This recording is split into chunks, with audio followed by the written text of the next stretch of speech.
Good afternoon বন্ধুগণ, আবারও একটি নতুন ব্লগে আপনাদের সকলকে স্বাগত। আমি প্রসেনজিৎ চলে এলাম আবারও একবার। আপনারা সবাই কেমন আছেন? আশা করছি ভালো। এই প্রচণ্ড গরমের হাত থেকে রক্ষা পাওয়ার জন্য ও ডাবের জল খাওয়ার জন্য আমরা বাগানে চলে গিয়েছিলাম ডাব পাড়ার জন্য। সেই মতন এক বন্ধু গাছে উঠে পড়ল ও ওপর থেকে ডাব ফেলতে লাগলো। আমার আর এক ভাই হাতে করে ডাবগুলো ধরছিল ও সাইড করছিল।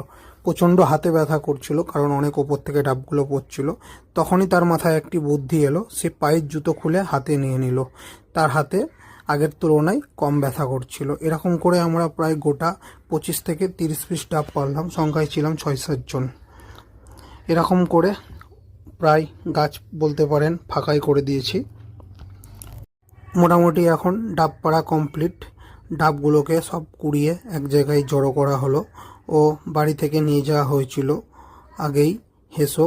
সেই হেসো দিয়ে ডাব কাটলাম ও সবাইকে দেয়া হলো। খুব মিষ্টি ছিল ডাবের জল। আমরা প্রায় এরকমই করি প্রচণ্ড গরমে। দিনগুলো ফিরে যাই ছোটোবেলার সেই মুহূর্তে। ডাবের জল ছিল প্রচণ্ড মিষ্টি সুস্বাদু। আমরা সবাই খেলাম ও এনজয় করলাম। এরকম ছোট বড় ভিডিও নিয়ে আগামীতে খুব তাড়াতাড়ি দেখা হচ্ছে। টাটা, বাই বাই, ভালো থাকবে।